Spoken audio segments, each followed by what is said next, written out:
लाख गहरा हो सागर तो क्या। आजादी का जो दीवाने थे, प्यार पे कोई गहरा नहीं है ने। कहता है कि आजादी जो दीवाने थे, जिसने प्यार हिंदुस्तान से किया, भारत से किया, वो बहुत गहरे थे और उनकी गहरी सोच थी। हम कह रहे थे कि आंदोलन पढ़ा रहे थे, पिछला एपिसोड में आंदोलन पढ़ाया था। आंदोलन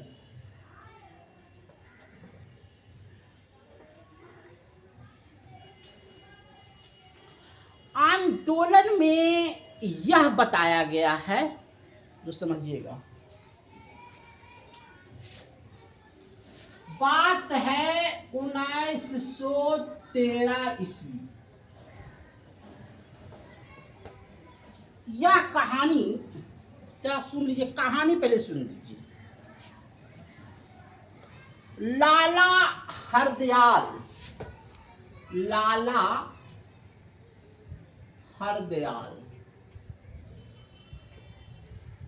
अब प्लस में लाला हरदयाल और प्लस में सोहन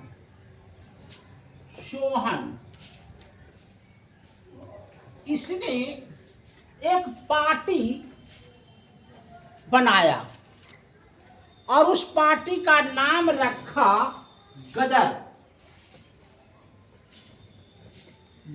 पार्टी। और जो गदर नहीं था सन्नी देओल का, है ने, कहो हिंदुस्तान जिंदाबाद, तो हिंदुस्तान जिंदाबाद, है ने, यही कहा, गदर बनाया। ये दोनों जानते थे, लाला हरदयाल और सोहन जानते थे कि अगर जो हम हिंदुस्तान में गदर पार्टी बनाए तो अंग्रेज हमको बनने नहीं दे। तो ये क्या ये चले गए अमेरिका, और ये चले गए अमेरिका, और ये चले गए कनाडा, और यहां जाकर के गदर पार्टी की स्थापना की। अब ये लोग करते थे क्या कि हेडलाइन में लिखते थे गदर पार्टी और पत्रिका बनाते थे, समझे, और अंग्रेज के खिलाफ उस पत्रिका को भारत में बांटते थे। और दिन में नहीं बांटते थे, रातों रात भारत में बंट जाता था। अरे तुम यहाँ ले जाओ, तो पटना ले जाओ, तो शेखपुरा ले जाओ, तो मुंबई ले जाओ, और 1 सप्ताह तक चलता है। फिर अगला सप्ताह होता था, ये लोग पार्टी लोगों के बीच में अंग्रेज के खिलाफ करतूत को उजागर करते थे। अब अंग्रेज को समझ में नहीं आ रहा था कि लाला हरदयाल और सोहन को कैसे गिरफ्तार किया जाए, क्योंकि तो अमेरिका में है और वहीं से कार्यक्रम चल रहा है।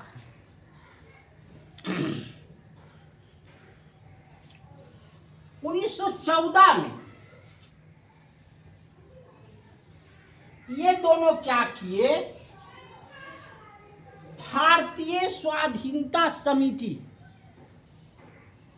का गठन किए। जर्मनी में भारतीय स्वतंत्रता समिति का क्या किए, गठन किए। माने अंग्रेज के खिलाफ जहां जहां गए वहां वहां अंग्रेज के खिलाफ ही संगठन बनाए। यहां तक तो हो गया। 1916 की बात थी। हुआ क्या कि पहले एक मुस्लिम लीग का गठन हुआ था। मुस्लिम मुस्लिम लीग।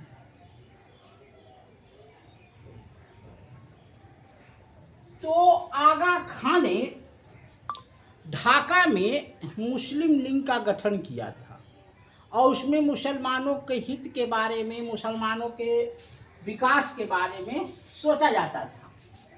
लेकिन मुस्लिम लीग की बातें अंग्रेज नहीं मानते थे। वह कहते थे कि हम कांग्रेस का बात मानेंगे। किसका मानेंगे? कांग्रेस में। तो एक लखनऊ में समझौता हुआ, जिसको कहते हैं लखनऊ समझौता। लखनऊ समझौता है ना।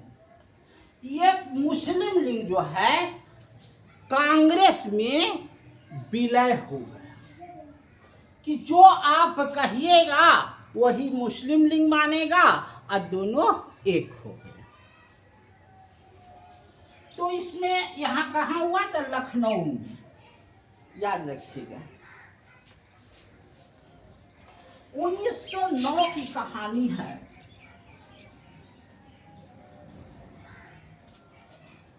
मानो मिंटो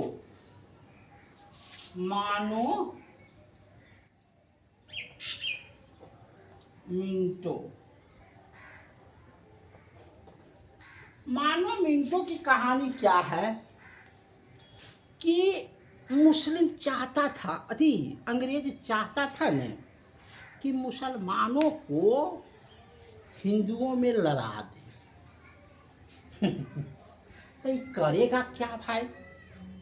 लड़ाई के लिए क्या करेगा? तो जानता था अंग्रेज कि हिंदू प्रबल है, माने बलिष्ठ है, और मुस्लिम जो है अल्पसंख्यक है। तो मानो मिंटो एक नियम बनाया कि ये भाई जो भारत में मुस्लिम है न, उसको हम मदद करेंगे। किसके तौर पर? कानून के तौर पर, आर्थिक रूप से सहायता करेंगे। और तुमको वैसे अत्याचार मुसलमानों पर हो रहा है, मस्जिद हो रहा है, मस्जिद को तोड़ा जा रहा है, तो उस पर हम तुमको मदद करेंगे। इसी को कहते थे मानो मिंटो। लेकिन अंग्रेज मदद नहीं करता था। अंग्रेज हिंदुओं के प्रति मुसलमानों को क्या करता था? भड़काता था। इस चीज को वो लोग मुसलमान भी समझने लगे थे।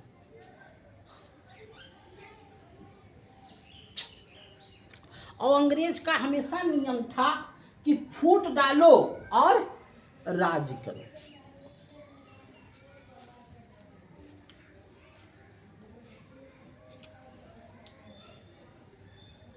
अब इसी को देखते हुए एक आया होम रूल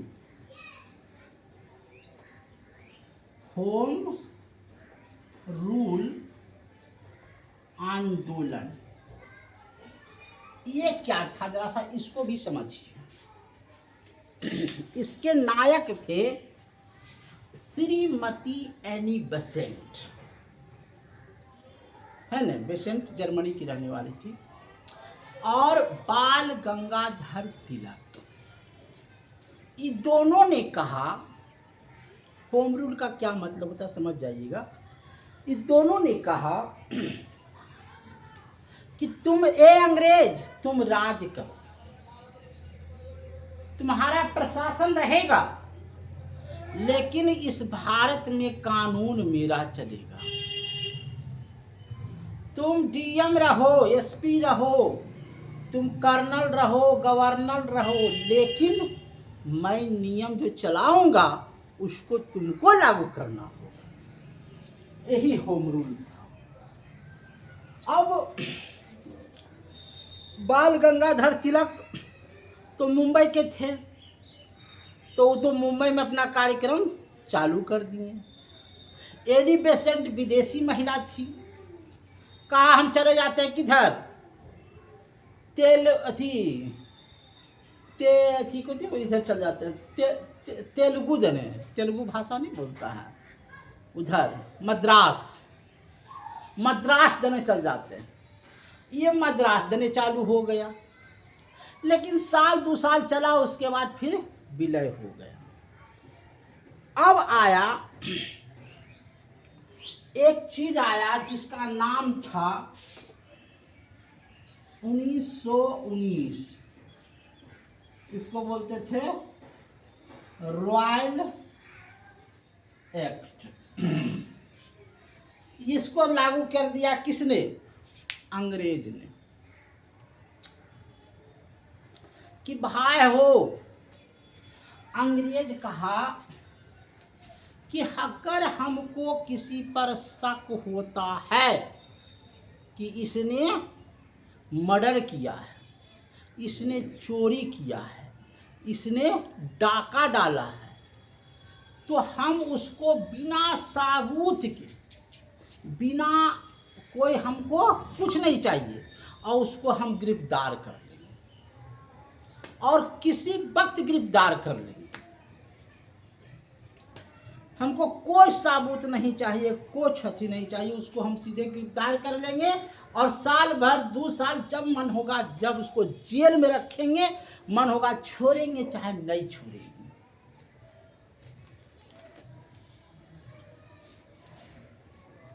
अब देखिए,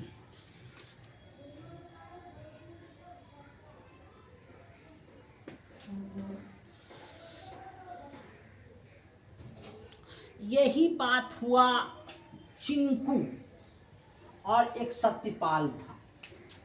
चिंकू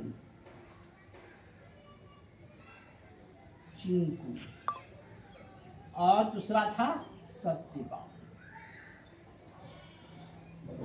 इन दोनों को बिना कसूर के पुलिस अरेस्ट कर लिया, बिना कसूर का, बिना कुछ का, कुछ नहीं किया, अरेस्ट कर लिया। 9 अप्रैल को रामनवमी का दिन था, अरेस्ट कर लिया।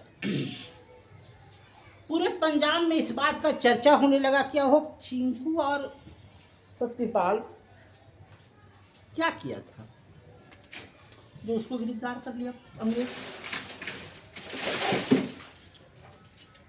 अब इस बात को धीरे धीरे आग की तरफ फैलने लगा। नौ तारीख को गिरफ्तार किया, 10 तारीख को जमानत नहीं दिया, 11 को जमानत नहीं दिया, 12 को जमानत नहीं दिया, 13 तारीख को अमृतसर में एक महोत्सव था, वहाँ लोग जमा होने लगे। वो देखिएगा ना, ऐसी जलियांवाला बाग हत्याकांड बोलते हैं, वो चारों तरफ मकान बना हुआ था, चारों तरफ, और एक संकीर्ण रास्ता था जो एक आदमी ही घुस सकता था, इतना बड़ा गेट होगा, और पीछे में था वो कुआं, नीचे में कुआं था। लोग जमा होने लगे उसमें, वहाँ मीटिंग होने लगी, बातें होने लगी कि इस तरह से तो गलत बात है, बिना सबूत के, बिना अथी के, और उसको सत्यपाल को और चिंकुआ को काहे गिरफ्तार कर लिया अंग्रेज वाले। इस बात की चर्चा हो रही थी। इसको मालूम हुआ, इसका नाम था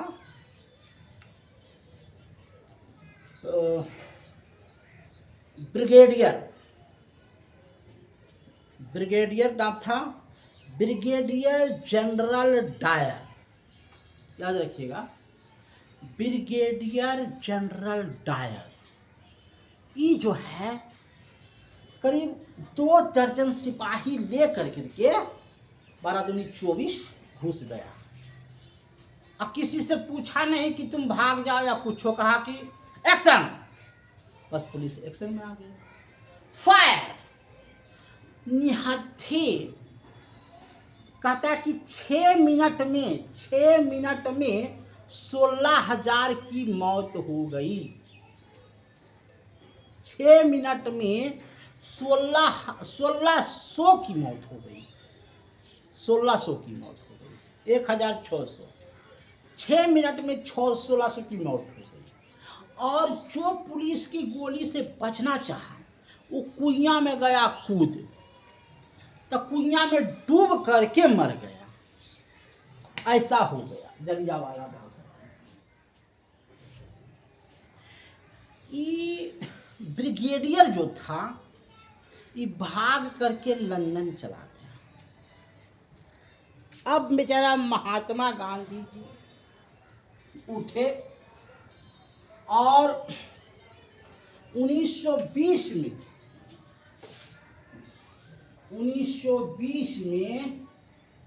कैसरे हिंद इनको उपाधि दिया गया था, वो अंग्रेज को लौटा दिए। हंटर कमेटी समिति का गठन किया गया, और हंटर कमेटी क्या है तो जानिए रहे कि अंग्रेजवा मारा। उसके बाद 1919 में ही एक घटना घटी थी। खलीफा ये कहाँ बोलता, जहाँ कुवैत में है, कुवैत का वो खलीफा था, समझा, गद्दी पर राज करता था। अंग्रेजवा जा करके दूध थाप मारा, उसको नीचे गिराया, उसको बेइज्जत किया, मार दिया। तो इसको खलीफा था खर से खलीफा खिलाफत आंदोलन। शौकत अली और मोहम्मद अली, शौकत अली और मोहम्मद यानी दो भाई था, शौकत अली और मोहम्मद अली। ये दोनों भाई ने खिलाफत आंदोलन शुरू किया। किसके खिलाफ? अंग्रेज के खिलाफ। कि आपने खलीफा को इतना बेइज्जत करके क्यों किया, और उसका साथ किसने दिया? महात्मा गांधी।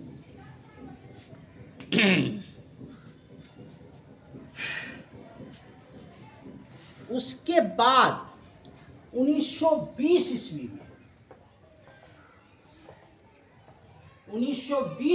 में महात्मा गांधी ने एक असहयोग आंदोलन शुरू किया। असहयोग आंदोलन। असहयोग आंदोलन का अर्थ पहले समझ लीजिए। हम अंग्रेज से किसी भी प्रकार का मदद नहीं, बहुत अच्छी बात है। हम कपड़ा बनाएंगे, अंग्रेज का नहीं पहनेंगे। हम नमक बनाएंगे, अंग्रेज का नमक नहीं खाएंगे। हम किसान हैं, अन्न उपजाएंगे, अंग्रेज का नमक नहीं खाएंगे। हम पढ़ने लिखने वाले हैं, हम अंग्रेज के कॉलेज में नहीं पढ़ेंगे, हम अपना कॉलेज बनाएंगे। हम अंग्रेज के कोई भी कलेक्टर का बात नहीं मानेंगे, शिक्षा नहीं जाएंगे।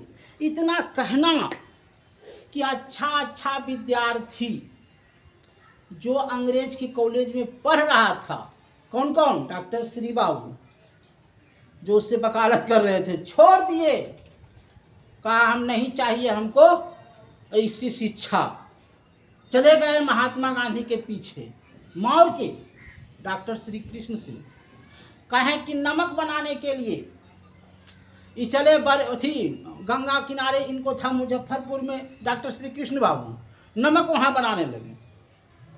कहा नहीं चाहिए हमको अंग्रेज का नमक, हम अपना नमक बनाएंगे। इस डॉक्टर श्री कृष्ण बाबू मौर्य के वो नमक बनाने लगे। तो महात्मा गांधी के कहने पर सभी आदमी क्या करने लगे? उनके बातों को मानने लगे। तो यह था असहयोग आंदोलन। और जैसे वस्त्र, ये वस्त्र है ना, इसको खोल करके क्या अंग्रेजवा के वस्त्र को जलाने लगे कि हमको नहीं चाहिए। किताब था उसको जला दिया अंग्रेज का, हम अपना किताब पढ़ेंगे, कलम हम अपना बनाएंगे, माने उसका किसी भी चीज का प्रयोग हम नहीं करेंगे। लेकिन आंदोलन उग्र हो गया, और उग्र हो गया। एक उत्तर प्रदेश में था चोरा चोरी कांड। चोरा चोरी कांड में की हलै ये कहानी 20 की 25 अंग्रेजवा के जिंदा जला दल के जलवा में बंद कर दे। महात्मा गांधी आंदोलन वापस ले कि अरे तुम लोग हिंसा काहल कर देते। अरे हम चाहते हैं कि हिंसा नहीं हो, हम उसका विरोध करें अहिंसा से, लेकिन काहल तो जनता मानते। पर जला दल के 20-25 वो अंग्रेजवा के महात्मा गांधी डर गए कि कहीं हिंसा का रुग्र न ले ले। कल कहानी बताएंगे।